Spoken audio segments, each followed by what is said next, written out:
Assalamu alaikum. Welcome to NIEVS School. My dear students, how are you?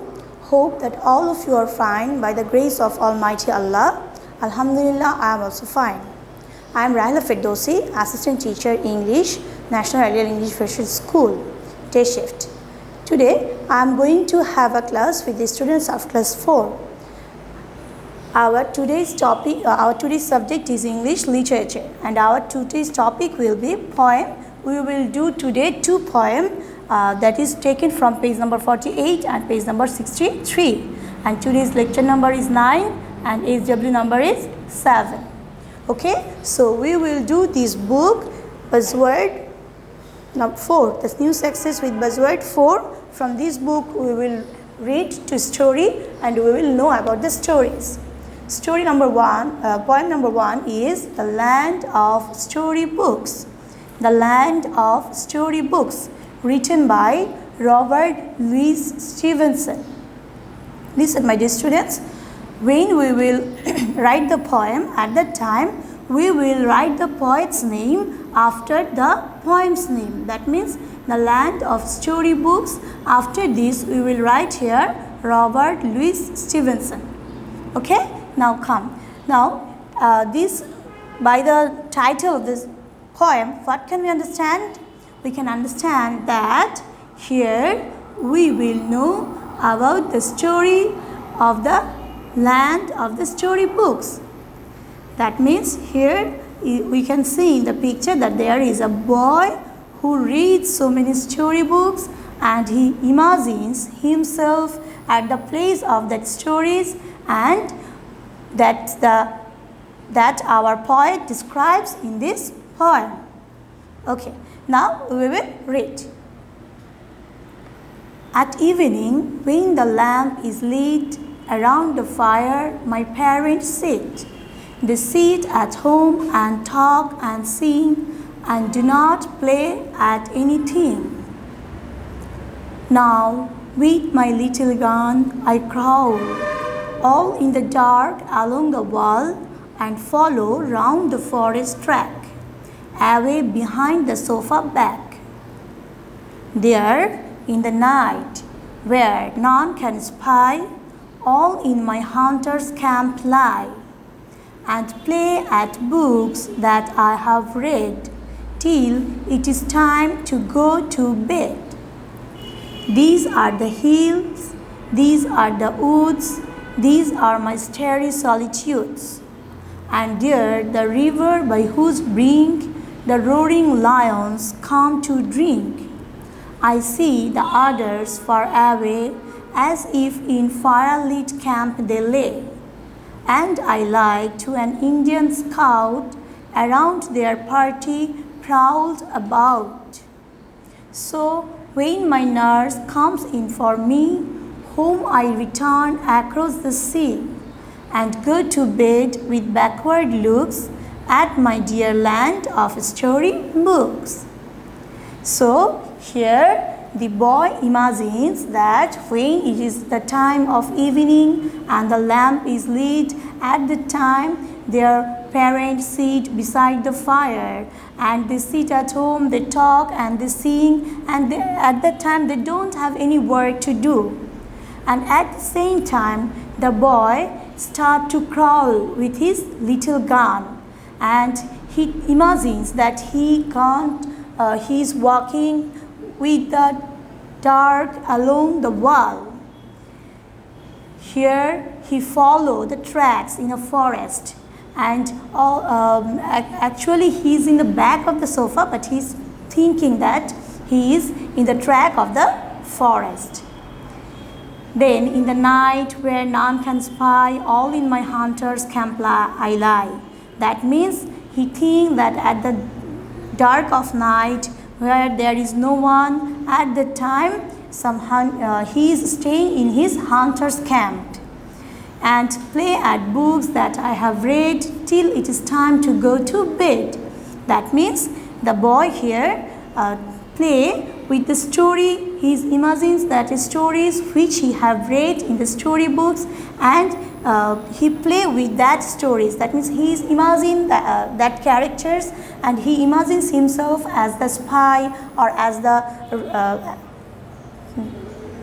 traveler, and he is thinking like that. Then these are the hills, these are the woods, these are my starry solitudes, and there the river by whose brink the roaring lions come to drink. And he is thinking that he is moving around these dark forest, and here a lion comes to drink some water. That means all his imagination is full of thrill. Then what you see? I see the others far away, as if in firelit camp they lay, and I lied to an Indian scout, around their party prowled avowed. Here the boy here imagines himself as an explorer. That means he becomes an Indian explorer, and he is exploring the dark night, the dark forest, everything.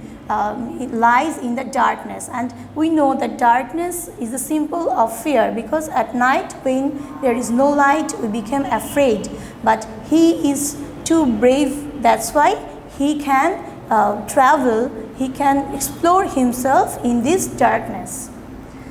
But at last when his nurse comes in for him, comes in for searching him, at that time he has to return. And he says what? So when my nurse comes in for me, home I return across the sea, and go to bed with backward looks at my dear land of story books. That means when he goes to sleep, at that time he also thinks of that story books and that stories.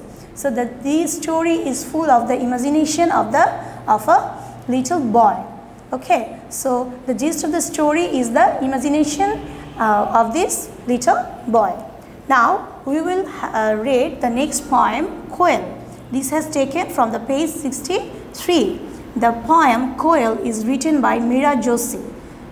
The poem Quail is written by Meera Joshi. In this poem we will know about the bird quail.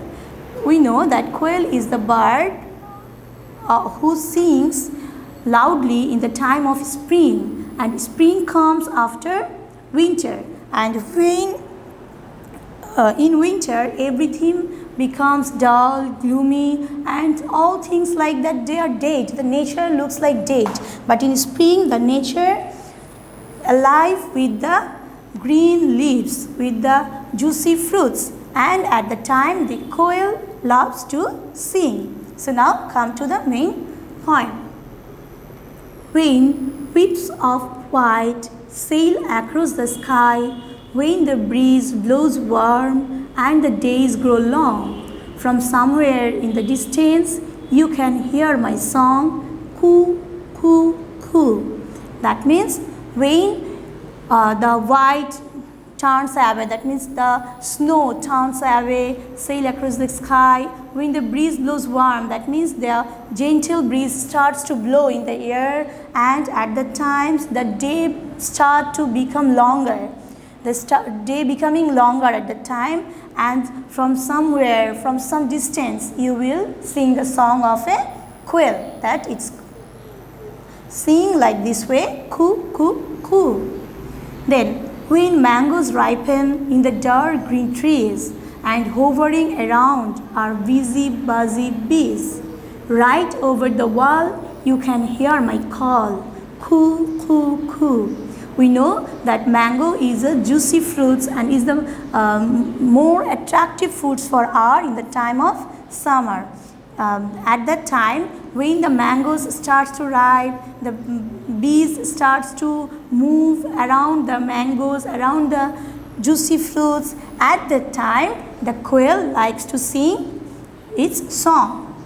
Later, when plump wild figs go squish under your feet, and juicy purple jamuns are munched by parakeets, from somewhere up high you can hear my tuneful cry, coo, coo, coo. That means with the upcoming mangoes, there are so many other fruits like figs, and there is the juicy purple jamuns. That is the berry which we like too much in the time of summer.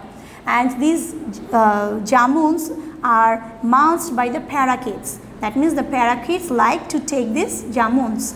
And from somewhere very up, very high, we can listen the tuneful cry of the quail.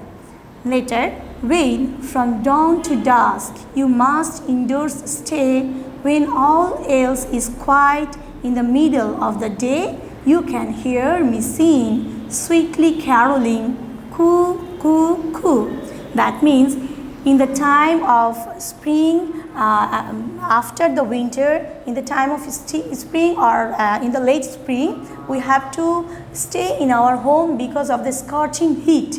And at that time, in the middle of the day, that means in the noon of the day, there is no sound because there is a scorching heat everywhere and peoples are not seen in the roads. As a result, at that time there is no sound in our areas, in our locality. At that soundless time, the quail likes to sing, which is sweetly caroling. Okay, so this is about the quail. Here, Meera Joshi describes the beautiful song of the quail with the juicy fruits, with the juicy nature of our Indian subcontinent. Okay, so this is all about the poem Quail. So my dear students, you will do SW number 7 from the poem The Land of Storybooks up to 10 lines. First you will write the story name, the poem's name. Later you will write the poet's name. Okay, stay well, stay safe. Assalamu alaikum.